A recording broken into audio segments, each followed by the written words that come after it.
आपको क्या लगता है कि आगे आने वाले टाइम में एज़ पर क्राइम की अगर मैं बात करूँ या एआई के थ्रू वो बढ़ जाएगा? इट वॉज यूजुअली क्रिएटेड कि पावर जनरेट करे सके, उससे लोगों ने बॉम्ब भी बना लिया है। कि एआई के थ्रू जॉब्स कम हुई हैं, तो कंटेंट राइटर की जॉब खतरे में है। सो वाई डोंट यू लाइक खुद को चैलेंज करो ना। मैं एज ए लिरिसिस्ट की तरफ से भी बोल सकता हूँ। तो आपके हिसाब से डिजिटल मार्केटिंग में कितना ज़्यादा मतलब स्कोप है अब इस टाइम पे अगर मैं बात करूँ? इस जमाने में जब डिजिटल रीच बहुत ज़्यादा है, विजिबिलिटी ज़्यादा है, तो इट हैज़ से डेफिनेटली गुड स्कोप। लेकिन मुझे एक प्रॉब्लम लगती है। तो क्या लिंक्डइन आने वाले टाइम में जो रिज्यूमे होते हैं, जो प्रोफाइल वेरिफिकेशंस होते हैं, ये सब खाने वाला है? और मुझे लगता है कि येस एंड नो। एक बुक जो आपने लिखी है द सोशल फेम फार्मूला, जैसे हम व्यूज़ बनाते हैं ना, कि पीच इज़ इम्पोर्टेंट। स्टार्टिंग में हम लोग हुक देखते हैं।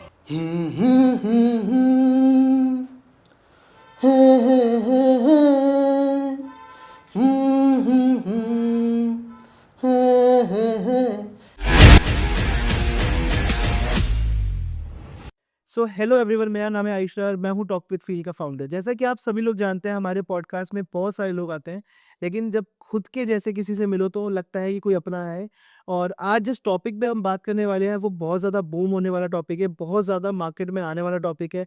जैसे पहले इंजीनियरिंग की बहुत सारी भीड़ आई थी, वैसे डिजिटल मार्केटिंग की बहुत ज़्यादा भीड़ आई है। और मुझे ऐसा लगता है कि डिजिटल मार्केटिंग एक ऐसी चीज़ है जिसको हर इंसान को आना चाहिए, क्योंकि कोई ना कोई इंसान अपना ब्रांड पे कभी ना कभी वर्क करता है, या तो अपनी जॉब पे वो वर्क करता है। तो अगर उसको अपनी ब्रांडिंग आती है, अगर उसको अपना मार्केटिंग आता है, अगर उसको अपना सारा दिखाने का तरीका आता है कि how to show up with the clients या फिर जो भी आपके ऑडियंस है, तो मुझे लगता है आप बहुत अच्छा कर सकते हो अपनी लाइफ में। और आज मैंने इसीलिए बुलाया है एक एक्सपर्ट को, जिनसे आप मिलेंगे और जानेंगे कि डिजिटल मार्केटिंग होती क्या है, उनकी पर्सनल लाइफ के बारे में भी जानेंगे, उनके ब्रांड्स के बारे में जानेंगे, उनके सिंगिंग रिकॉर्ड के बारे में जानेंगे, उनके जर्नी में 5 बुक्स लिखी है उन्होंने अभी तक, और मेक श्योर वो आगे भी इस तरह से लिखेंगे। सो आज बहुत सारी चीज़ें जानने वाले हैं। आप इस पॉडकास्ट को मतलब बिल्कुल आँख गड़ा के देखिएगा, क्योंकि बहुत सारी चीज़ें आप सीखने वाले हैं आज के पॉडकास्ट में। मैं ज़्यादा समय वेस्ट ना करते हुए उनको इनवाइट करूँगा। Let's invite doctor Abhinav ji. Sir कैसे हैं आप? मैं बहुत बढ़िया हूँ, आप कैसे हैं? सर कैसा रहा हमारे स्टूडियो में आकर? ऑलरेडी मुझे वो फ़ील आ रहा है टॉक करने के लिए। Sir my first question is for you कि आपके नाम के आगे हमारे दर्शकों ने देखा डॉक्टर अभिनव। जी। सो मैं चाहता हूँ ये डॉक्टर एक डिजिटल मार्केटिंग फील्ड में कैसे आए? तो सबसे पहले तो ये था कि मैं एक चेंज ओवर चाहता था for that to give an introduction of myself basically. I did my graduation from Shri Balaji dental college in Chennai. उसके बाद for the time being I was like bored with this life of just थोड़े बहुत time के लिए I visited the clinics and everything. Then मैं खुद से ही थोड़ा बहुत digital marketing one day I was like watching a podcast of yours, like something like yours only. और उसके अलावा मैंने काफ़ी सारे दूसरे यूट्यूब वीडियोस भी देखे। That is why I started getting more interest in digital marketing. So फिर मैंने थोड़े बहुत खुद से सीखा। Then I started learning more about doing ads by myself, तो मैंने थोड़ी बहुत फ्रीलांसिंग की। Then I started helping someone in my family out. तो यूजुअली मुझे लगता है ना, बहुत सारे डिजिटल मार्केटर्स ऐसे होते हैं जिनकी जर्नी पहले अपने फ्रेंड्स या फिर कोई भी क्लोज सर्कल के लोगों को हेल्प आउट करके होती है। सर तो that is how it started first. Then I eventually thought कि अभी high time I do a course in that. फिर कलाड एकेडमी वगैरह से मैंने एक कोर्स किया। Then I did a few बोल accreditation certificates from Microsoft as well as Google. तो अभी मुझे लगा कि हाँ, अभी वो टाइम है where I can look forward to pick. फिर गुड थिंग्स हैपन। मैंने स्टे फ्यूचर ज्वाइन किया। The owner founder mister Pacheta Potedar, it is a Pune based agency. तो he is a very good friend of mind now. तो he also supported me in that. Presently, I lead their events and all the public relations. तो उसके बाद that is how the journey धीरे-धीरे started getting a lot of brand offers and everything. And as we go on the podcast more, तो धीरे-धीरे आगे हम जाने कहीं से आई विल प्रे कि बहुत आगे तक जाए आपकी जर्नी, और अभी तो स्टार्ट हुआ है। 4 से 5 साल हो गए अभिनव जी आपको इस कंपनी में काम करते हुए। जी। आजकल का कॉर्पोरेट कल्चर तो मैंने ये सुना है कि स्विच करो, ज़्यादा पैसे मिलेंगे, स्विच करो, ज़्यादा अपॉर्च्युनिटीज़ मिलेगी, ये करो, वो करो। डिजिटल मार्केटिंग ऑफ कोर्स इस फील्ड में आदमी सीखता है नई-नई जगह पे जाकर, या ऐसा कुछ। आपका कितना मानना है, और आप एक ही कंपनी में हो, तो आपका क्या मानना है कि ये सच है? मुझे लगता है कि rather देन स्विचिंग एक जगह से दूसरी जगह, आपको खुद के अपने स्किल्स को ज़्यादा बूस्ट करना चाहिए। ये क्योंकि डिजिटल मार्केटर हूँ तो ये चीज़ें भी अभी अजम्पशन में आती रहती हैं कि अभी लाइक बहुत ज़्यादा रिप्लेसमेंट होने वाला एआई वगैरह से एंड एवरीथिंग से। तो मेरा तो यही मानना है कि आप जिस फील्ड में हो उसमें अपने स्किल्स को सेट को बेटर कीजिए। अनटिल एंड अनलेस आप खुद में कॉन्फिडेंट फील कर रहे हो तो आप तो फिर सोचोगे कि अभी मैं यहाँ पे जाऊँ वहाँ पे जाऊँ, you will feel more vulnerable, right? So boost your skills, that is the most important thing. आपके हिसाब से जो एआई का कॉन्सेप्ट चल रहा है अभी, देखो एआई हेल्पफुल तो है, इलॉन मस्क ने तो कहा ही था कि डेंजरस भी है, कि बहुत ज़्यादा परेशान कर उससे ज़्यादा बेटर कौन जानेगा? है ना, उसको तो मतलब पता ही है। तो कहीं न कहीं आपके हिसाब से एआई से हम देख ही रहे हैं क्या-क्या चल रहा है, और बहुत सारी ऐसी खराब चीज़ें भी चल रही हैं जिसका हमें ही पता नहीं चल रहा, और आजकल तो हम ही पता नहीं लगा पा रहे, हुँ। जो इंस्टाग्राम पे हम रील्स स्क्रॉल कर रहे हैं वो रियल है कि एआई बेस्ड है। हमें भी कभी-कभी पता नहीं, इतना रियल लगता है वो।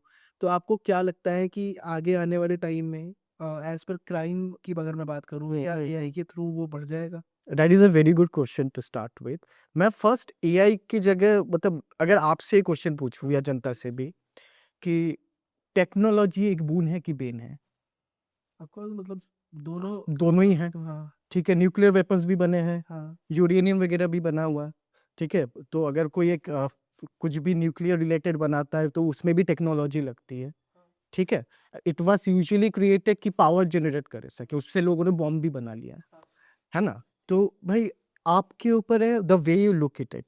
देन सेकेंडली एआई जो है हमारे आज के ज़माने में हमें सारी चीज़ें ना फ़ास्ट फूड वर्ल्ड में हम रहते हैं, ठीक है? We are the pizza audience, हमें वो पसंद है। Let's accept this. तो ऐसे में हम चाहेंगे कि चीज़ें जो रिपिटिटिव चीज़ें हैं, वो टास्क बहुत जल्दी हो जाए। AI helps in that. But चीज़ क्या है जो हमें खुद से समझनी चाहिए, AI is data driven thing और ह्यूमन बीइंग वो कल्चरल अंडरस्टैंडिंग में बिलीव करता है, साइकोलॉजी ह्यूमन बिहेवियर की हम समझते हैं। So AI can help you with the data लेकिन कॉन्टेक्स्ट बेटर हमेशा ह्यूमन बीइंग समझता है ये मेरे को। करेक्ट, इमोशनल कंटेंट तो नहीं लाती है कोई भी। जी, बट एग्ज़ैक्ट कहीं न कहीं जैसे आपने बताया कि एआई जॉब्स, ऐसा मिथ है, हुँ। अगेन मुझे नहीं लगता, बट ऐसा मिथ है कि एआई के थ्रू जॉब्स कम हुई है। जैसे अगर मैं चैट जीपीटी की बात करूँ, येस एंड नो। सब 2 यूज़ कर रहे हैं, उससे रिलेट क्यों पाएँगे लोग? तो कंटेंट राइटर की जॉब खतरे में है, जी। और हुई भी है सर, है ना? बिल्कुल। एज़ अ सॉन्ग राइटर मैंने देखा है आज के चैट जीपीटी हाँ। इनफैक्ट जेमिनी वगैरह भी इतने अच्छे लिरिक्स तैयार कर देता है, लिरिक्स खतरे। It's true, even music directors खतरे में है, वो सॉन्ग बना के। हाँ, सुनो एंड ऑल दैट प्लेटफ़ॉर्म्स। अब आप मुझे वो बताइए कि इन सारी चीज़ों की वजह से तो चीज़ें कम हो गई फिर। जॉब भी गई, लोगों के बिज़नेसेस खत्म हो गए, जी। तो वहाँ पे आप क्या कहेंगे, क्या जॉब नहीं जा रही? So why don't you like खुद को चैलेंज करो ना? मैं एज़ अ लिरिसिस्ट की तरफ से भी बोल सकता हूँ, ठीक है। ठीक है? एनालाइज़ करो कि आपको किसी ने कंसाइनमेंट दी है, ठीक है? या म्यूज़िक डायरेक्टर ही हो चलो। आपने एक सैंपल तैयार किया, एआई ने सैंपल तैयार किया। आपने उसमें अपना अच्छे से समझ के टॉपिक को इमोशन डाला हुआ है, ठीक है? एआई ने भी डाला है लेकिन मैं हमेशा कहूँगा कि जो इमोशनल कनेक्ट होगा वो आपके चीज़ का बेटर होगा।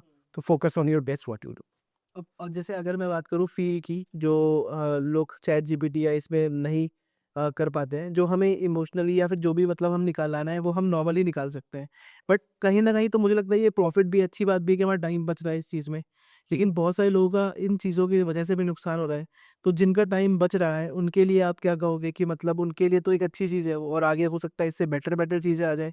और आजकल तो लोग साइंटिस्ट ऐसी चीज़ों पे बात कर रहे हैं, काम कर रहे हैं, जो मतलब नेकलेस पे काम चल रहा है कि उसपे हम जितनी भी मीटिंग्स हो रही है एमओएम बन जाएँगे, उनके अपने आप से डॉक्यूमेंट शेयर हो जाएगा, ज़ब्त हो जाना यस। है ना? टेम्पल करके दीपेंद्र गोयल ने भी स्टार्ट किया है, वो आपके पूरे माइंड का वो रीड करेगा। हुँ। तो आपको क्या लग रहा है कि वो वाला तो फ़ोटो वायरल हुआ था एकदम यार। तो आपको क्या लगता है कि अभी कितना ज़्यादा और बचा है इस चीज़ में, और कहाँ तक पहुँची जा सकती है चीज़ें? अभी प्रेज़ेंटली अगर एआई पे बेसिकली हम फ़ोकस करें तो अभी ये जो आर्टिफ़िशियल इंटेलिजेंस है, वो मैं कहूँगा अभी मीडियोक्रे लेवल पे है। अभी इन द नेक्स्ट 10 इयर्स मुझे लगता है ये जनरल इंटेलिजेंस भी इतना लेने वाला है हाँ। डेटा से कि कहीं न कहीं इवन दो मैंने कहा है कि इमोशनल कनेक्ट नहीं पैदा कर सकता लेकिन उसके करीब ज़रूर आने वाला है। और जैसे आपने एलोन मस्क का भी नाम लिया, ग्रोक एआई वगैरह उसके एग्ज़ाम्पल भी हैं। हाँ। जी। अच्छा, एक और इम्पोर्टेंट क्वेश्चन, बीच में एक सोशल मीडिया पे ट्रेंड चला, हुँ। जहाँ पे लड़कियां अपनी फोटोज डाल रही थी, जेमिनाई था या क्या था मुझे याद नहीं है, और वहाँ पे वो साड़ी में बन के आ रही थी उसकी फोटो।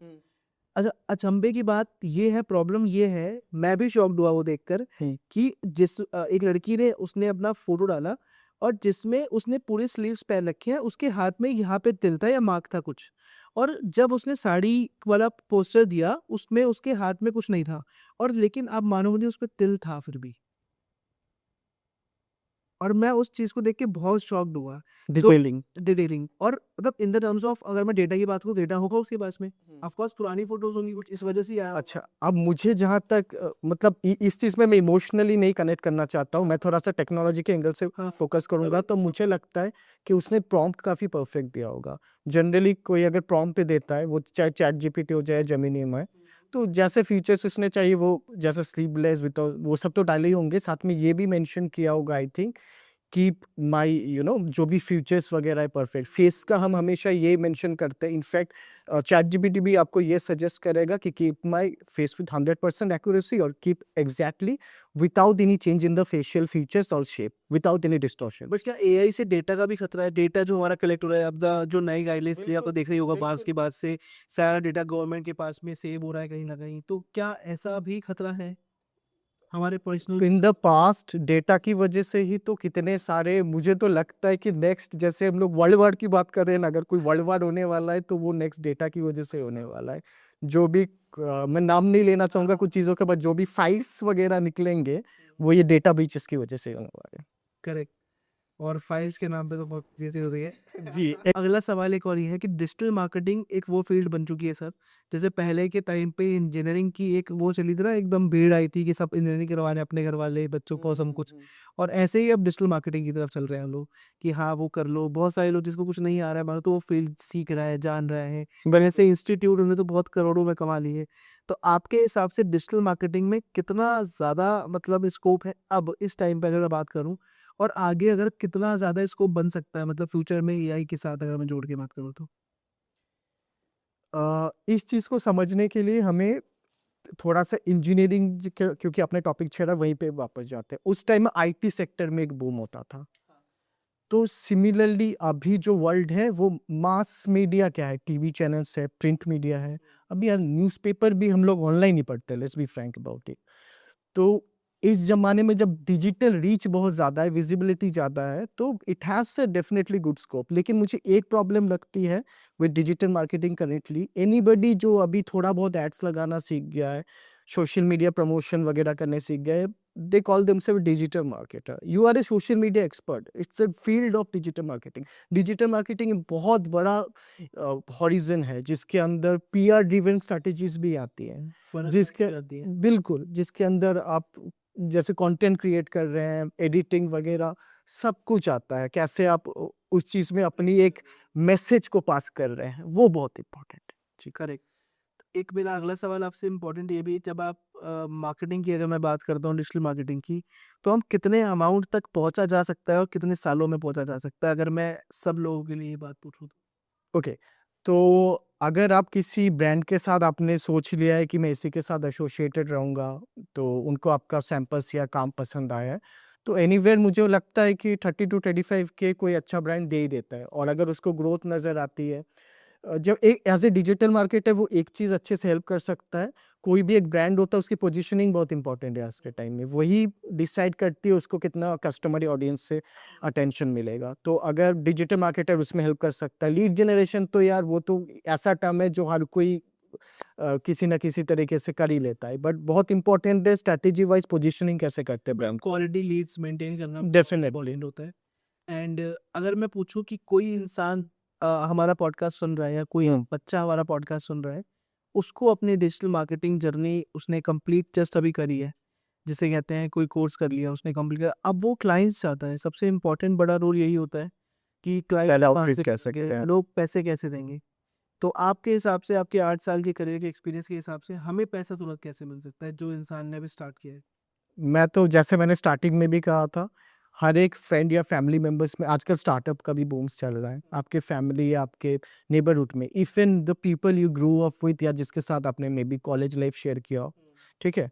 तो अगर आपने थोड़ी-सी बेसिक अंडरस्टैंडिंग कर ली है, थोड़ा बहुत ट्रायल्स भी किया है, तो आप उनके साथ डिस्कस करके कर सकते हो, see I just need this limited budget, आप एक बार मुझे हायर करके देखो, this is what I am serious about और मुझे लगता है कि मैं फ्यूचर में परस्यू करने वाला। I think they will be more than glad to help them out. उसके बाद जो आपके सैंपल्स या रिजल्ट्स आएँगे, वो आप जब शेयर करोगे ना, देन मुझे लगता है आपका रास्ता खुल गया एंड इट्स ईज़ी। कोई ऐसी मार्केटिंग वेबसाइट्स जो आप बताना चाहो फ्रीलांसिंग के लिए? फ्रीलांसिंग के लिए फ्रीलांसर ऑफ कोर्स मुझे लगता है फ्रीलांसर सबसे अच्छा, लेकिन मुझे ये भी लगता है कि आप अपना rather than going through website, अपना खुद का एक फेसबुक या इंस्टाग्राम का पेज बनाएं, उसमें अपने सैंपल्स डालें। आप क्या बेटर कर सकते हैं उसके ऊपर, जैसे हम रील्स वगैरह बनाते हैं, उसके जरिए आप अपने मैसेज को अगर थरली पास करेंगे, उस पे एड्स चलाएंगे, तो ज़्यादा लोग आपको खुद से रीच करेंगे कि मुझे ये अच्छा लगा, maybe I want to try you for that offer 1 month something, and then I can तो Abhinav, how much important LinkedIn, अगर मैं बात करूँ किसी भी लोगों के लिए या मार्केटिंग के लिए भी, वो लिंक्डइन एक ऐप कितना इम्पोर्टेंट है? ना, मुझे तो लगता है लिंक्डइन आज के ज़माने में वो बहुत ही इंपॉर्टेंट ऐप है। सबसे पहले तो मुझे लिंक्डइन पे टू बी ऑनेस्ट बोट्स नहीं दिखते। And so there are mostly real people, serious people, and LinkedIn Quality पे means- या और लिंक्डइन पे एक्चुअली प्रोफेशनल इंटरेक्शन बेटर होता है। अभी एक रिसेंटली एक एनेक्डोट है, मैं आपसे शेयर करना चाहूँगा। एक हमारे मैं जब कॉलेज की पढ़ाई करता था, हमारे बैच में एक बहुत अच्छी स्टूडेंट होती थी। तो दैट टाइम क्योंकि वो सबके लिए एक इंस्पिरेशन थी, तो मैंने देखा कि यार फेसबुक, इंस्टाग्राम कहीं पे मुझे वो नहीं मिली।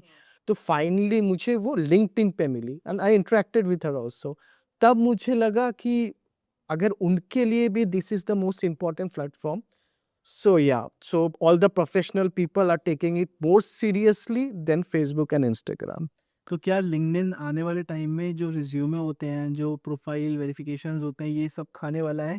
क्या लिंक्डइन, क्योंकि मुझे ऐसा लगता है कि लिंक्डइन जो है उसमें वो इनफ चीज़ें हैं, और काफ़ी कंपनीज़ में तो स्टार्ट भी कर दिया गया है जहाँ पे प्रोफाइल वेरिफिकेशन मांग रहे हैं, सामने से एक वीडियो वेरिफिकेशन मांग रहे हैं विद द लिंक्डइन अकाउंट, कि आपका कितना, उसको आपने कितना कस्टमाइज़ कर रखा है, कितना ऑप्टिमाइज़ कर रखा है आपने, किस तरीके से पोस्टिंग करी है आपने, या फिर अपने बारे में कितना अच्छा प्रेज़ेंट कर रखा है, कितने कीवर्ड्स यूज़ कर रखे हैं आपने। तो क्या लिंक्डइन रिज़्यूमे को हटा देगा? Oh, then again it's a very good question और मुझे लगता है कि yes and no, क्योंकि अगर हम लोग सही में ट्रैक्शन को देखें तो लिंक्डइन पॉपुलर हो रहा है, लेकिन कंपेयर टू मेटा अभी भी ये 10 to 12% ही है। Not the whole world is on LinkedIn. अभी भी जैसे हमारा कल्चर चल रहा है, हम लोग ये या तो फिजिकल रिज्यूमे या ईमेल रिज्यूमे ज़्यादा बिलीव करते हैं, तो वो हमेशा रहने वाला है। लिंक्डइन क्या है, एक सब्स्टिट्यूट में भी धीरे धीरे डेवलप करेगा। लिंक्डइन में भी प्रीमियम प्लान्स वगैरह हैं जहाँ से ऑटोमेटेड करके वो लोग कर सकते हैं। Not everyone can afford them also. In fact जो लोग स्टार्टिंग में एक जॉब के लिए देख रहे हैं, ज़रूरी नहीं कि हर कोई सेल्फ सफिशिएंट हो। तो यस। तो अभी ना एक और एक इम्पॉर्टेंट क्वेश्चन है, कोई मेटा पे जो एड्स रन करता है तो वो तुरंत कर लेता है, उसमें कोई बहुत बड़ी बात नहीं है, ठीक है। लेकिन यहीं अगर बात करूँ लिंक्डइन मार्केटिंग की या फिर लिंक्डइन एड्स रनिंग की, तो मेटा पे ऑडियंस ज़्यादा है, आई नो, लेकिन मेटा पे पेइंग कैपेसिटी ऑडियंस बहुत कम हो सकती है अगर मैं टारगेट ऑडियंस से हट के बात करूँ। लेकिन लिंक्डइन पे मोर प्रोफेशनल लोग हैं, लिंक्डइन पे ज़्यादा पेइंग कैपेसिटी वाले लोग हैं, है ना? वहाँ पर लिंक्डइन का फिर भी सीपीएल बहुत ज़्यादा हाई आता है अगर मैं बात करूँ इन टर्म्स ऑफ। एग्जैक्टली यही चीज़ बिफोर एक आपने छेड़ा, मैं ये रीज़न कहने वाला था। That is again the same thing, क्योंकि ऑब्वियसली वहाँ पे ट्रैफिक कम है। इवन दो हमें पता है कि एड्स लगाना, जैसे आप खुद डिजिटल बैकग्राउंड पे हैं, तो आपको भी ये चीज़ें पता है, इट्स नॉट जस्ट अबाउट कि एड्स लगा दे, it's more about the targeted audience, right? तो इवन दो आपने एक नॉर्मल ऐड लगा दिया, थोड़े बहुत चलो कीवर्ड्स डाल दिया, थोड़ा बहुत टारगेट कर दिया, बट अब जब एक एडवांस्ड टारगेटिंग करते हो तो अब आपको बेहतर रिजल्ट्स मिलते हैं। तो वो 1 लाख के समंदर से भी आपको थोड़ा बहुत ना एक पर्ल मोती लाके देगा ही। जी। सही बात है, मतलब आप वहाँ पे 50,000 खर्च कर रहे हो हाँ, और यहाँ पे आप 1 लाख कर रहे हो, लेकिन उस 50,000 से हो सकता है आपको 5 लाख ही मिले, लेकिन यहाँ के 1 लाख से आपको 10 लाख वाला भी क्लाइंट मिल सकता बिल्कुल। एंड बजटिंग इश्यू भी जैसे देखा, जैसे आपने मेंशन किया, इज़ फार बेटर। है। ठीक है। हाँ। कोई अगर अपना बिजनेस ब्रांड अगर स्टार्ट कर रहा है आज, मतलब मैं चाहता हूँ कि ये पॉडकास्ट में ज़्यादातर क्वेश्चंस वो कवर हो जाए जिससे हर इंसान की मदद हो। तो कोई कोई इंसान अगर अपना बिजनेस या ब्रांड अभी स्टार्ट कर रहा है इन द टर्म्स ऑफ, लेकिन उसे मार्केटिंग नहीं आती, दे डोंट नो कि कैसे मार्केटिंग, क्योंकि ट्रेडिशनल मार्केटिंग अभी यूज़ नहीं आती। आप जानते हो ये चीज़ तो पता ही है आपको। हाँ, पैम्फलेट्स पहले बँटते थे, न्यूज़पेपर पे पहले चीज़ें करते थे। अब वो अब प्लेटलेस को बोलते नहीं भैया हमें नहीं चाहिए ऐसा। हाँ, मना कर देते थे, कार्ड्स देते थे, तो बोर्ड्स लगते थे। तो मेरे हिसाब से आप मुझे बताइए कि आपके हिसाब से क्या बेटर तरीका है, कोई इनिशियली कोई अगर बिज़नेस अपना लॉन्च कर रहा है तो how they started social media, कैसे वहाँ से लीड्स मिले, क्या स्टेप्स लेने चाहिए उसे कुछ नहीं अगर आता हो? अच्छा, सबसे पहले तो मैं हल्का-सा choose to disagree with a certain thing. मुझे लगता है कि फील्ड मार्केटिंग जो है और ये डिजिटल मार्केटिंग साथ ब साइड चलने चाहिए। उसका रीज़न ये है कि अगर आपने कोई सोशल मीडिया प्रमोशन भी किया, पैम्फलेट वगैरह भी ऑनलाइन जनरेट किए, लीड्स आए, उसके बाद आप इवेंट्स करा लो। इवेंट्स में पैम्फलेट्स बाँटो, ज़ोमैटो और ज़्यादा स्विगी बेटर वाले चलेगा। हाँ, अच्छा now coming to the exact question. तो सबसे पहले तो कि यूजुअली जब कोई एक स्टार्टअप करता है तो सीईओ ईओ होता है, सीओओ होता है। मुझे लगता है एक मार्केटिंग मैनेजर भी जनरली वो लोग रखते हैं। हुँ। और ज़्यादातर केसेस में हमने देखा है जो चीफ ऑपरेटिंग ऑफिसर हो गया, एग्जीक्यूटिव ऑफिसर हो गया, या मार्केटिंग तो वो कहीं न कहीं मार्केटिंग का बैकग्राउंड रखते हैं। May be not digital marketing but MBA वगैरह उन्होंने किया होता है, तो दे हैव सर्टेन आइडिया। उसके बाद वो लोग थोड़ा बहुत एक्रीडिटेशन वाले कोर्सेज़ भी कर लेते हैं, दे लर्न अबाउट इट। तो अगर आप खुद से कर सकते हैं, सीख सकते हैं बिकॉज़ आपके पास तो फाउंडेशन ऑलरेडी है, तो बेटर है, otherwise hire specialist and expert in that. तो अगर खुद से कुछ करना हो तो सोशल मीडिया वगैरह हैंडल नहीं करना चाहिए मतलब आपके हिसाब से? खुद से कुछ करना हो तो आप पॉडकास्ट वगैरह देखिए। You can learn a lot from आजकल ये जो चैट जीपीटी, जेमिनी वगैरह के बारे में आपने मेंशन किया, लोग इसके बारे में कितना ही रिसर्च कर रहे हैं। मुझे तो लगता है इंस्टाग्राम पे कमेंट फॉर प्रॉम्प्ट किसी को दिख जाता है तो वो कॉपी कर लेता है। लेकिन धीरे-धीरे किसी ना किसी तरीके तो सीख रहे हैं ना। अगर हमें इस चीज़ में दिलचस्पी है, तो अगर हम खुद से धीरे-धीरे whether through YouTube videos, Google या फिर खुद से ट्राई करके हम थोड़ा बहुत सीख ही सकते हैं। मैं परसों सोच ही रहा था अभिनव कि मुझे ऐसा लग रहा है कि अभी आने वाले टाइम में कुछ टाइम में ऐसा एक एआई टूल आ जाएगा या फिर ऐप आ जाएगा जहाँ पे प्रॉम्प्ट लिखना सिखाएंगे लोग या फिर प्रॉम्प्ट को कैसे प्रेजेंट करें, क्योंकि अभी तक लोगों को प्रॉम्प्ट लिखना भी नहीं आया है। और मुझे ऐसा लगता है कि एआई एक ऐसी चीज़ है जहाँ पे आप नॉर्मल वर्ड्स में लिख दो एंड लेकिन एग्जैक्ट क्या डालना है और कैसे वही सेम चीज़ आएगी, उसके लिए हमें वो प्रॉम्प्ट लिखना भी नहीं आया है। तो आपको क्या लगता है कि प्रॉम्प्ट का भी कोई कुछ होने वाला है? सही तरीके से प्रॉम्प्ट कैसे लिख सकते हैं या क्या? इंटरेस्टिंग क्वेश्चन है। हुँ। ये आंसर हो सकता है फैक्चुअली करेक्ट नहीं हो क्योंकि ये वाला चीज़ मैं थोड़ा-सा अपने खुद के पर्सपेक्टिव से कहूँगा। ठीक। मुझे लगता है कि अभी भी आइडियाज़ वगैरह दिए जाते हैं, प्रॉम्प्ट सजेशंस वगैरह आते हैं और आप खुद से भी पहले से भी पूछ सकते हो कि गिव मी सम प्रॉम्प्ट आइडियाज़। लेकिन मुझे लगता है ये और ज़्यादा इंटरैक्टिव बनने वाला है। अभी भी कुछ प्लेटफ़ॉर्म देते हैं लेकिन और ज़्यादा इन द सेंस कि हमने मुँह से रिकॉर्ड करके बोल दिया कि मेरे ये भावनाएँ हैं, मैं चाहता हूँ एग्ज़ैक्टली वैसा हो जाए। तो ये ज़्यादा इंटरैक्टिव होने वाला है। वॉइस वाला हाँ, होता है। Exactly. As like Alexa was. So marketing की काफ़ी बात हुई हमारी आपसे। जी, तो but it was a good talk. Of course मतलब कुछ सेंसिबल टॉक्स निकले, वो अच्छी बात थी। एक लास्ट मैं आपसे पूछूँगा, मार्केटिंग का अगर कोई मूल मंत्र अगर आप देना चाहें हमारी ऑडियंस को, क्योंकि फिर हम मूव फॉरवर्ड करेंगे आपकी बुक्स के बारे में। मैं कोई भी तरीके की मार्केटिंग हो, डिजिटल हो, व्हाटएवर, मैं एक ही चीज़ कहना चाहूँगा, don't just be seen, be remembered. तो यही लाइन है मैं सबको कहता हूँ अगर कोई मुझसे एडवाइस कहता है, ऐसा मत कंटेंट छोड़ो कि बस वो सीन होने वाला है, ऐसा कंटेंट छोड़ो ना जो याद रहे। Nice, nice. ठीक है। So move forward to your personal branding यानी जर्नी आपकी, आपके ब्रांड के बारे में जानेंगे हम, आपकी बुक्स के बारे में जानेंगे। First of all I just want to know कि आपने अभी तक जितनी भी बुक्स लिखी हैं, सबसे बेस्ट आपको कौन-सी पसंद है? सबसे ज़्यादा आपके दिल के करीब कौन-सी बुक है? टू बी वेरी ऑनेस्ट मैंने मेरे दिल के करीब जो बुक है, वो सबसे कम चली है। हाँ, एक्चुअली मेरे दिल के करीब जो सबसे करीब किताब है उसका नाम है मंत्रा माइंड एंड मोक्षा। ये स्पिरिचुअलिटी और मेडिटेशन एंड फिटनेस में कनेक्शन तैयार करता है क्योंकि मुझे लगता है कि लोग जैसे वर्कआउट करने जाते हैं जिम में, मैं भी जाता हूँ वर्कआउट करता हूँ क्योंकि हमारे लिए भी बहुत इंपॉर्टेंट है फिट रहना। तो प्री वर्कआउट कंज्यूम करते इतने सारे सप्लीमेंट रहते हैं, मुझे लगता है एक मोटिवेशन आपको स्पिरिचुअलिटी से भी आ सकता है। तो उस चीज़ पे मैंने किताब लगी थी। तो that is one critical acclaim दो और एक किताब है जिसमें अवार्ड भी मिला हुआ है, मेरे दिल के भी करीब है, चेजिंग द डॉन। उसमें मैंने 51 पोएम्स लिखे, 51 poems for a better future. जैसे कोई भी इश्यूज है जो हम लोग फेस करते हैं, it could B child abuse, it could B inequality, it could B natural disaster also, उनसे रिलेटेड मैंने पोइट्री के माध्यम से लिखा है, ताकि जो पोइट्री के पसंद करने वाले हैं वो थोड़ा सा सोशली कॉन्शियस भी हो। और मुझे लगता है कि पोइट्री में वो डेप्थ और पावर है जो हमारे ऑडियंस को ज़्यादा रिस्पॉन्सिबल बना सकता है। क्योंकि कोई भी चीज़ ऐसे मुंह से बोल रहे हैं यार ये कर लो, ठीक है ना, ठीक से कचरा रखो, ऐसे कोई एडवाइस नहीं लेने वाला है। लेकिन अगर वो हम इमोशन को समझाएं, इस कचरे से आपका क्या हो रहा है, तो वो फिर इंसान शायद मोटिवेट हो सकता है कहीं न कहीं। और poetry has that emotional depth to connect to the क्या आपने पोएट्री भी लिखी है? जी, ये चेज़िंग द डॉयल कोई बुक लिख डाली आपने पोएट्री में? पोएट्री पे मैंने 2 किताबें लिखी हैं। मेरी जो पहली किताब थी वो भी पोएट्री पे थी, that is called wired for affection and hearts in the digital age, उसका लाइन है। उसमें मैंने पोएट्री के माध्यम से बताया कि आजकल के जो टेक्नोलॉजी के ड्रिवन ज़माने में कैसे हम आइसोलेटेड हो जा रहे हैं रियल मोहब्बत से।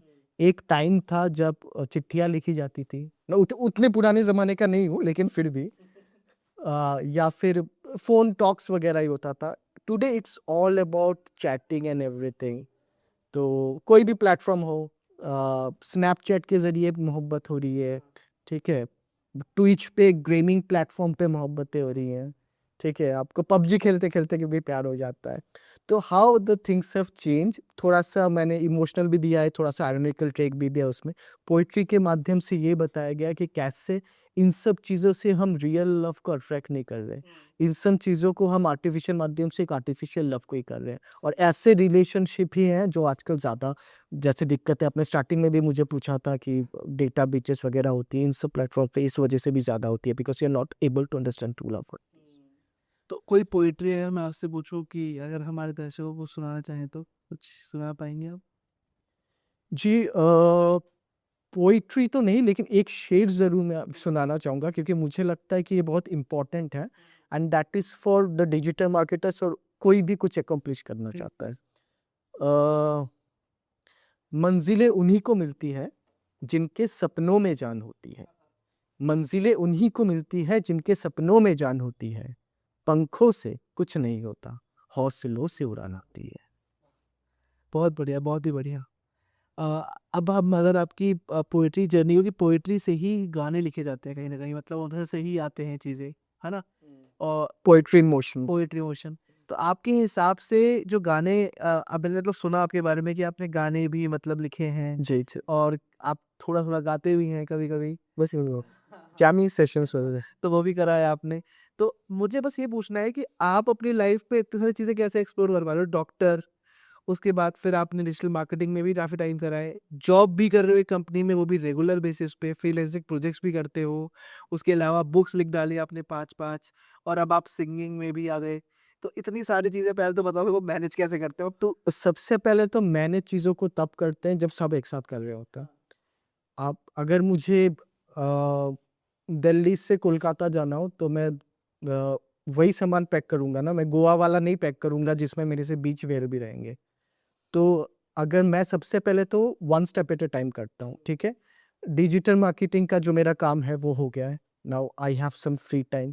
उसमें फिर मैं किताब लिखने का सोचता हूँ। Maybe take a day or 2 of, या किताब मैं जनरली तभी फ़ोकस करता हूँ जब मैं भी थोड़ा-सा वेकेशन मोड पे जाता हूँ उस टाइम पे।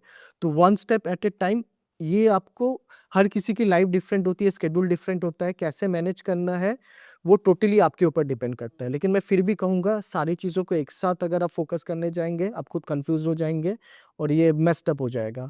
बेटर है one step at a time करके फ़ोकस कीजिए। बट काफ़ी लोग one step at a time करके ही बोर हो जाते हैं और उसके बाद जैसे आपने सोचा कि मैं उसमें तो बोरियत आएगी ही हाँ, नेचुरली। मतलब वो फिर एक ही काम को लूप में करते रहते हैं।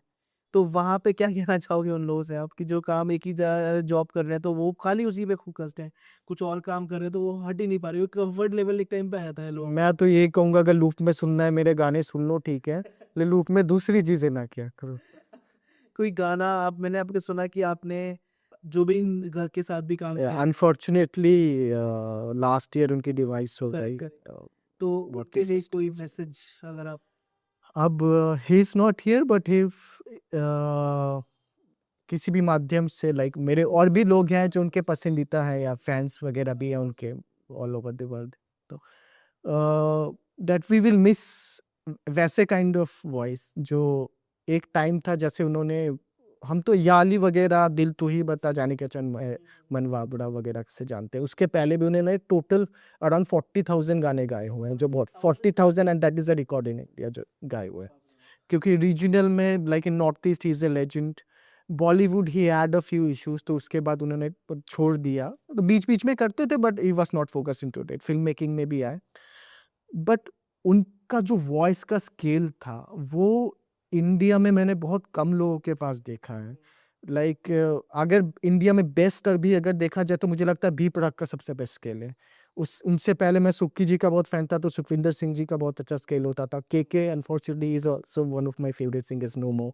उनका स्केल बहुत अच्छा रहता था, और इन्हीं के कैटेगरीज में नियर बाय मैं जुबिन गर्ग के स्केल को देखता हूँ, अलोंग विथ वो इमोशन मेंटेन करना, एंड ही इज हमिंग ना ना ना इज द बेस्ट हमिंग। जो सॉन्ग आपने लिखे हैं पीछे, तो वो लॉन्च हो चुके हैं? जी, काफ़ी सारे लॉन्च हो चुके हैं। मेरे मिलियंस ऑफ व्यूज़ हैं मेरे सॉन्ग्स में। सजना एक सॉन्ग था जिसका शूट मड आइलैंड में हुआ था। जो गुनगुना रहे तो थोड़ा-सा कुछ भी, जो आपके दिल के करीब हो।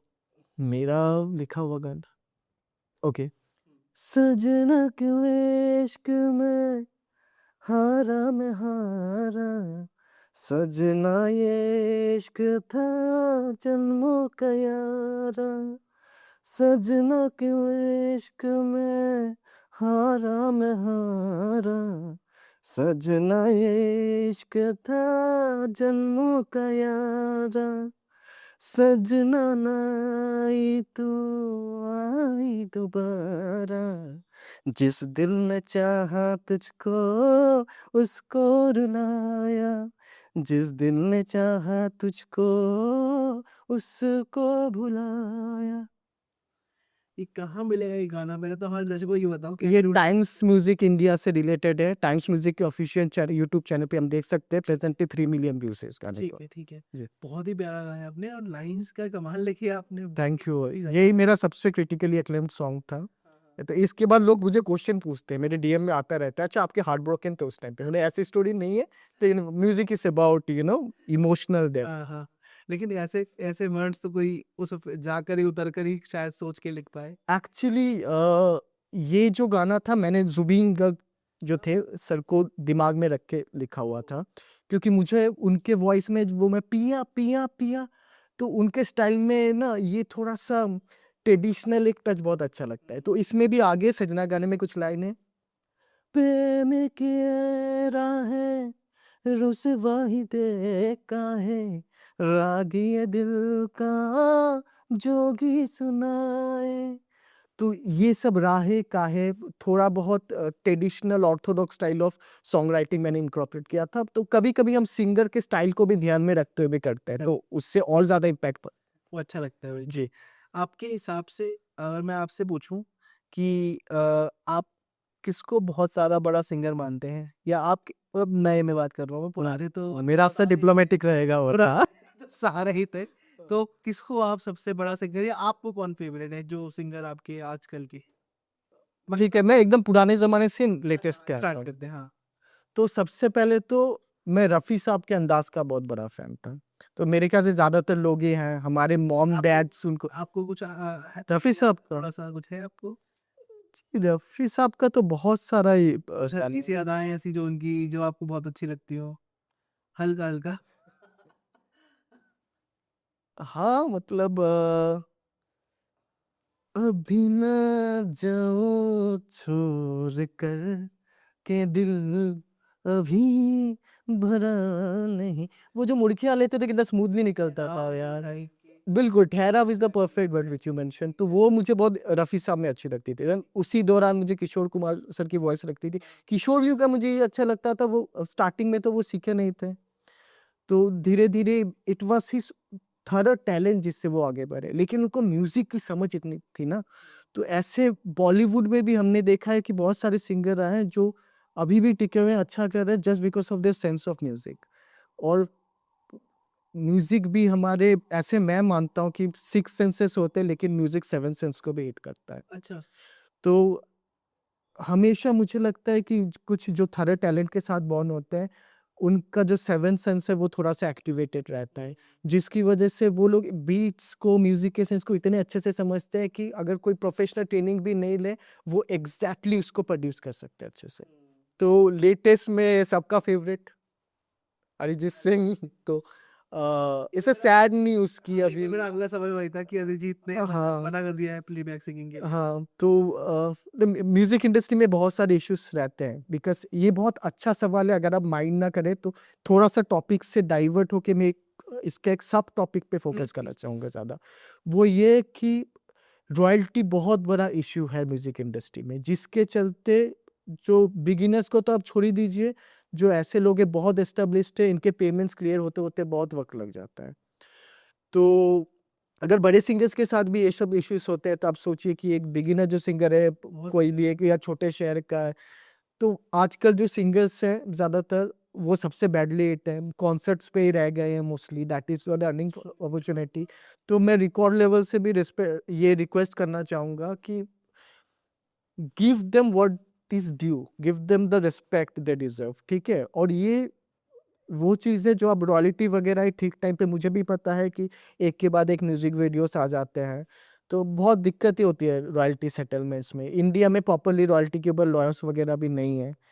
बट स्टिल आपके साथ अगर किसी ने काम किया है तो आपको ड्यू प्रॉपर्ली देना चाहेगा, और मैं एक्सपेक्ट करता हूँ कि इन द फ्यूचर जो स्टेट है अभी अपकमिंग सिंगर्स का in terms of getting paid वो बेटर हो। हुँ। तो जो इंसान चल अगेन मैं पूछूँगा म्यूज़िक में आना चाहता है, जो चाहता है म्यूज़िक इंडस्ट्री में आगे बढ़ना, क्योंकि आपके हिसाब से अगर वो उतरता है इस फ़ील्ड में, तो हुँ। क्या बहुत ज़्यादा कर सकता है वो अच्छा अपनी लाइफ़ में वेल टू डू? मुझे तो लगता है सबसे पहले आप अगर म्यूज़िक में इंटरेस्टेड हैं तो आपको म्यूज़िक सीखनी चाहिए। मुझे लगता है अगर कोई ऐसा सिंगर है जिनके वोकल डायनामिक्स अच्छे हैं लेकिन उन्होंने सीखा नहीं है, वो कुछ टाइम के लिए बूम कर सकते हैं लेकिन इन द लॉन्ग रन बहुत मुश्किल होगा, ठीक है? They are easily replaceable. लेकिन अगर आप अच्छे सिंगर हैं जिनको हरकतें अच्छे से आती है, जिनको बहुत अच्छी नॉलेज है सिंगिंग की, तो आप सस्टेन कर सकते हैं, इनफैक्ट सस्टेन ही नहीं, आप अच्छे से ग्रो भी कर सकते हैं। हुँ। एक बुक जो आपने लिखी है द सोशल फेम फॉर्मूला। जी। सो और इस बुक को बहुत प्यार मिला है, ऐसा मेरे को आपने ही बताया और मेरे को जितना मैं रिसर्च करा अपने हिसाब से। तो आपने ऐसा क्या इस बुक में लिख दिया और ऐसा क्या सोच के लिखा कि लोगों को बहुत प्यार मतलब पसंद आया? टू बी वेरी ऑनेस्ट जैसे हम रील्स बनाते हैं ना तो 3 चीज़ें इम्पोर्टेंट होती है। स्टार्टिंग में हम लोग हुक देखते हैं, तो मुझे लगा कि बहुत सारी तो किताबें हो गई हैं जो एआई, ठीक है? एआई डोमिनेंट मार्केटिंग पे तो भाई हर दूसरे दिन किताब आती रहती है। तो दीज़ डेज़ बहुत सारे लोग हैं जो सोशल फेम सिर्फ़ यही ज़रूरी नहीं है कि कोई एक इंडिविजुअल इन्फ्लुएंसर है, एंटिटी है। ये भी हो सकता है कोई एक ऑर्गेनाइज़ेशन है, कोई ब्रांड है, वो भी अपना फ़ेम चाहता है, रिगार्डलेस ऑफ कन्वर्शन कैसा होता है। डिजिटल मार्केटिंग का तो मतलब ही वही होता है कि डिजिटली जो लोग हैं, उसको हम कैसे एंगेज एंड कन्वर्ट करते हैं। तो it could be subscriber of an app also, it could be for as a customer also ना। तो इसलिए सोशल फर्म फॉर्मूला मैंने नाम भी उसी तरीके से रखा है और उन सब चीज़ों पे भी फ़ोकस किया है, जिससे थोड़ा-सा लोग अट्रैक्टेड भी हो और ये भी समझे कि social media is a very powerful tool. अपने ऑब्जेक्टिव्स को फुल करना पड़े regardless whether you are an influencer, you are a creator or you are a brand. तो आपके बारे में जब मैं पढ़ रहा था तो एक चीज़ मेरे सामने है जिसका नाम है subduedflamevoice.com। जी, मेरे वेबसाइट का नाम है। हाँ, ये नाम आप कहाँ से लेके आए? हाँ, क्योंकि जितनी भी चीज़ों के नामकरण हो रहे हैं ना, ये बहुत बहुत कॉम्प्लेक्स लग रहा है और क्या? बहुत ही समझ मतलब पढ़ के ही लग रहा है कि इसमें सब ये मुकम्मल एक चीज़ है, एक तरीके से। हाँ। तो मुझे आप बताइए कि नाम कौन सोचता है पहले तो और कितना मीनिंग है नहीं, इसमें? एक्चुअली सबसे पहले तो अगर किसी नाम का मैं क्रेडिट लेना चाहूँगा वो यही वाला, कि आज के टाइम में ना अगर थोड़ा-सा बुक टाइटल्स भी चाहिए, मैं भी कभी-कभार सजेशंस वगैरह ले लेता हूँ। एआई से भी लेता हूँ, दूसरों भी से भी लेता हूँ, क्योंकि ऑब्वियसली आप एक बार सोचना चाहते हो या कंपेयर करेक्ट, करना चाहते हो करेक्ट, आपकी सोच को थोड़ा-सा। करेक्ट। उन ज़माने में नहीं होता था। आई स्टार्टेड ब्लॉगिंग 18 साल की एज में, टीनेजर था उस टाइम, बहुत सालों पहले की बात है। तो उस टाइम इंडिया ब्लॉगर्स वगैरह को बहुत पहचानते भी नहीं थे। उस टाइम में मैंने स्टार्टिंग की जब इंडिया में ब्लॉगिंग का क्रेज़ ही नहीं था, और तब मुझे लगा कि ट्रैक्शन अट्रैक्ट करने के लिए मुझे ऐसा टाइटल चाहिए जो कैची हो, और तब मुझे लगा कि मेरी ये because it's more about my writing, तो ये कैसा होना चाहिए? तो मुझे लगा मेरी राइटिंग वो है जो एक फ्लो में नहीं है, वो अटकती है, थोड़ी-सी इम्परफेक्ट है। तो मैंने उसी वे से सबसे अच्छा चीज़ होता है, आप अपने आप को जैसे हो, be real who you are, और अगर आप रियल रहोगे, आपको ज़्यादा लोग पसंद करेंगे, क्योंकि रियल आदमी कभी परफेक्ट नहीं होता है। इम्परफेक्शंस के साथ अगर आप चीज़ों को लिखोगे, तो उसमें एक वल्नरेबिलिटी होगी, लेकिन एक इमोशनल कनेक्ट भी होगा। Correct, that is the thing.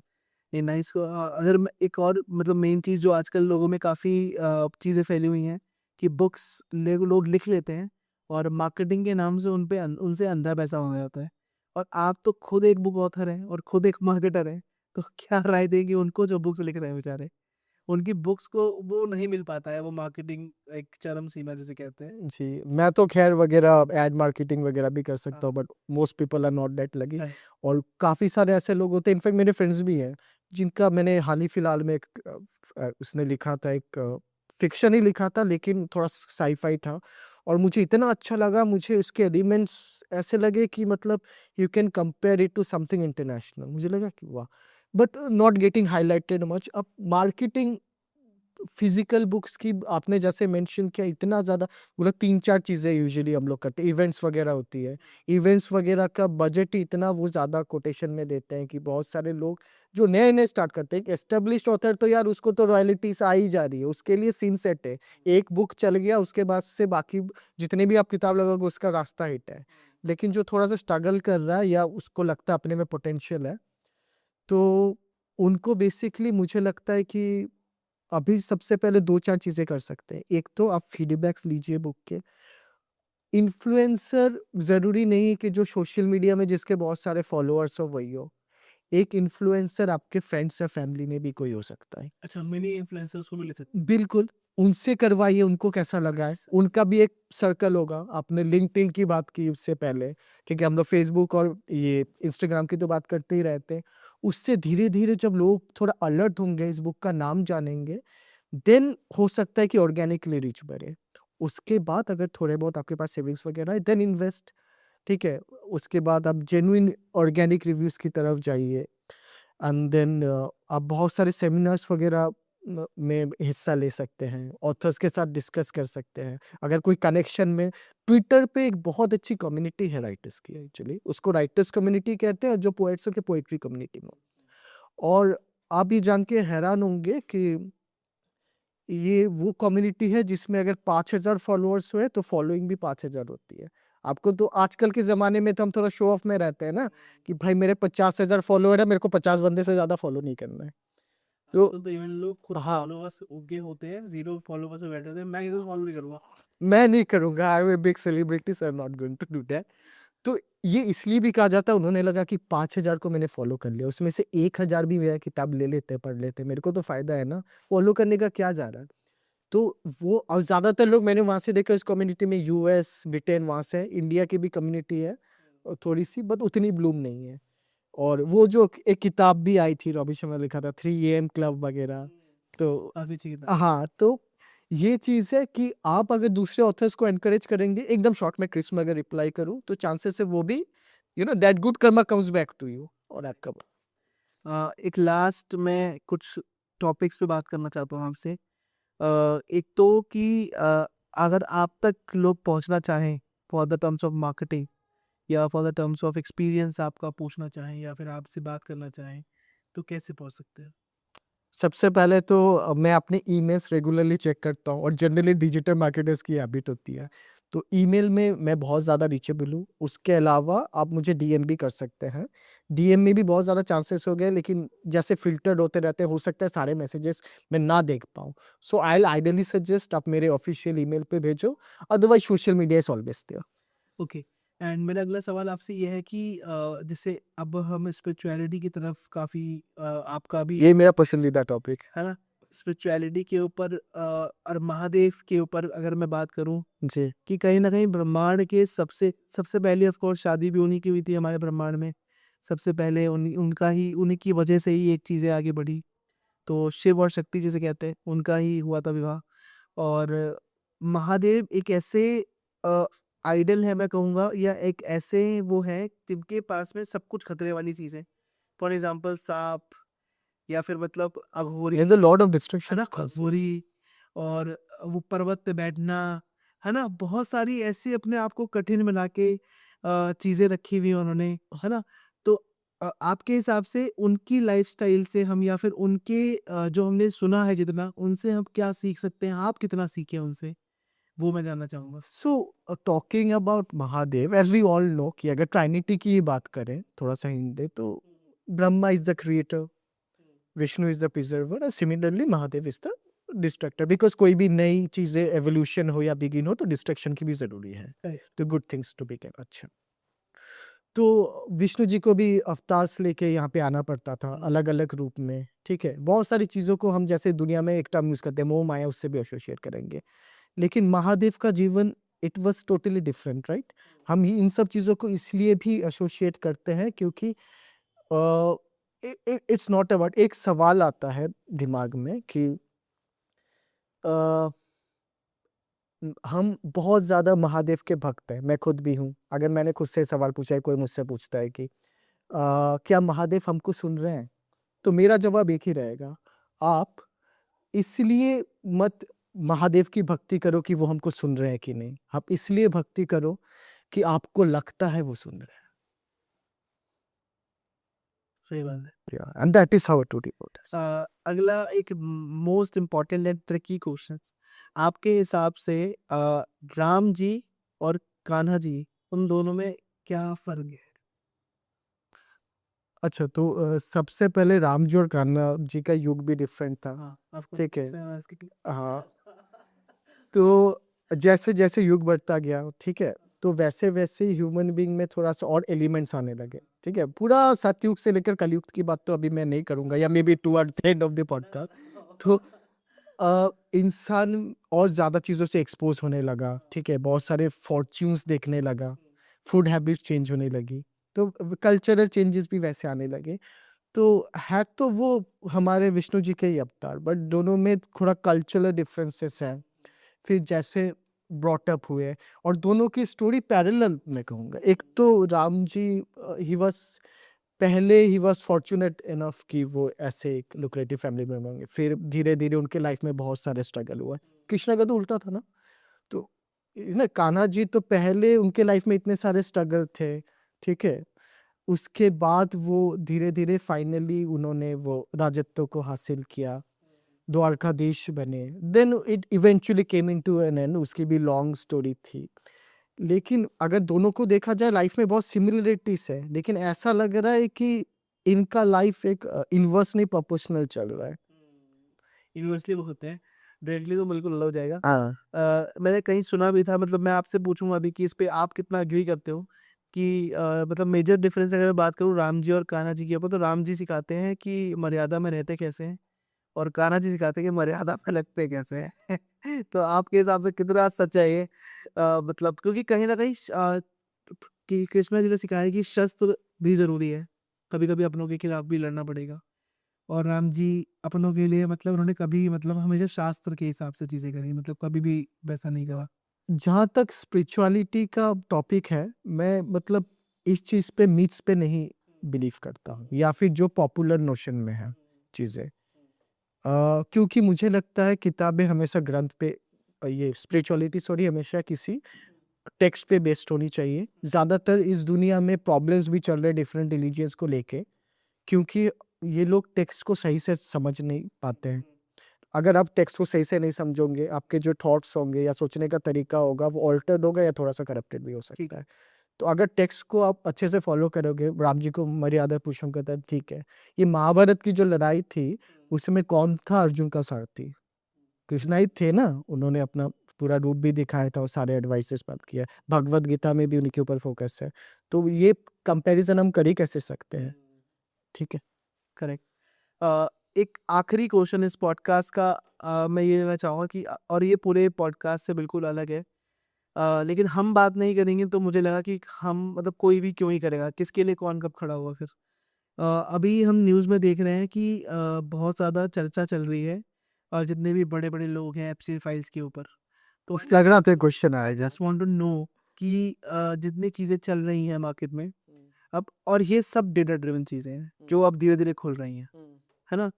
तो आपके हिसाब से जो चल रहा था 2016 में ही हो चुका था और अब चीज़ें खुल रही हैं, तो कितना बड़ा बदलाव लेके आने वाला है ये चीज़? और क्या ये सच है कि इन चीज़ों को दिखाकर हमारे जो माइंड है, हमारे को स्टक किया जा रहा है जानबूझ के, ताकि हमारे मन में और ज़्यादा खराब चीज़ें पैदा हों, हम फिर और किसी के साथ बुरा करें।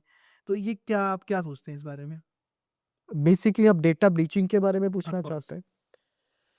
तो ये डेटा ब्रीचिंग मुझे लगता है कि बहुत एक कॉम्प्लेक्स टॉपिक है। ये एक सम अप नहीं किया जा सकता सबसे पहले 1 या 2 लाइन्स में, क्योंकि ये बहुत सारे ऐसे टॉपिक्स हैं जिसके बारे में अगर मैं बात करूँगा तो वो कंट्रोवर्शियल होने वाला है। तो सबसे पहले मुझे ये लगता है कि आपको खुद रिस्पॉन्सिबल रहना है। आप किस जगह पे जाके मीट कर रहे हो, उस पे स्पाई कैंसर एवरीवेयर। ठीक है, आप कहीं पे भी जा रहे हो, एंगेज कर रहे हो, उसके आसपास बहुत सारा मीडिया अटेंशन या सोशल मीडिया तो है ही, आपका सारा डेटा वी ऑल नो, आपको digital marketer is getting tracked. तो आप खुद रिस्पॉन्सिबल रहो। कुछ चीज़ें आप करना भी चाहते हो, इनकॉग्निटो मोड है, उस पे कीजिए। ठीक है, लाइफ में भी थोड़ा इनकॉग्निटो मोड को अप्लाई कीजिए better. Nice, nice word. Lastly Abhinav, मैं चाहता हूँ हमारे दर्शक के जितने भी ये पॉडकास्ट सुनते हुए यहाँ आखिर तक आ गए हैं और पता नहीं चला कि हमारा टाइम 1 घंटा की बिल्कुल, बिल्कुल, बिल्कुल। तो आखिर में हमारे व्यूअर्स से क्या कहना चाहेंगे? कोई मैसेज या कुछ अगर आप देना चाहें तो? मैं तो बस यही एक ही फंडा में बिलीव करता था starting from my early days, leave and let leave. ठीक है, खुद जियो, दूसरे को जीने दो। और इसका एक 2 लाइन का सब टाइटल भी आएगा। खुद जियो का मतलब ऐसे ही नहीं है कि गांजा फूकते रहो या दारू पी के रहो। उसका मतलब ये भी है कि वट एवर यू डू, अपने जो गोल्स हैं उस पे फोकस करो, तो आप खुद को और जिंदा महसूस करोगे। ठीक है, उस पे फोकस करो। What ever you do today, social network, partying, everything is a part of our life. It's a part of the Gen Z millionaire lives. You can tend to enjoy and have fun, but at the same time, focus on the objectives because that is what is going to take higher in your life. Thank you so much Abhinav. मुझे कोई message कर रहा है अभी हाथ के हाथ कि एक गाना और सुन लो अभिनव से। अगर कुछ लास्ट में अगर बोनस क्लिप्स हमारे दर्शकों को दे दो तो? कुछ भी जो आपका फेवरेट हो। आई एम नॉट सेइंग कि आप अपना कुछ भी जो आपको अच्छा लगे। इसको मैं थोड़ा सा ट्विस्ट कर रहा हाँ। हूँ।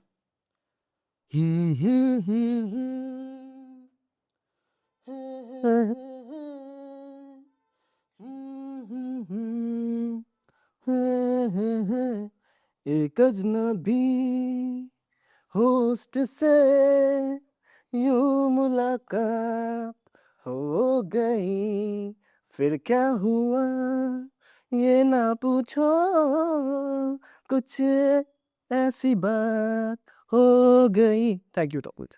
तो थैंक यू सो मच अभिनव, जिस तरीके से आपने गाना गाया और जिस तरीके से आपने बहुत अच्छे से अप्रेस किया, थैंक यू सो मच। हमारे व्यूअर्स के लिए भी हम यही गाना गाने वाले हैं कि हम लोगों की मुलाकात किस तरह से हो गई और मैं चाहता हूँ ये मुलाकात आगे तक बनी रहे। मुझे अभिनव भाई को बहुत सारा प्यार दीजिए, क्योंकि कहीं ना कहीं मार्केटिंग एक ऐसा टर्म है जिसकी हर किसी को नीड है और बहुत सारे ऐसे एग्जाम्पल दिए हैं मेरे को आज अभिनव जी ने कि बहुत सारे लोग हैं जो कहीं स्टक हैं, वो इस चीज़ को सुनकर भी काफ़ी ज़्यादा अपनी प्रॉब्लम से बाहर निकल सकते हैं।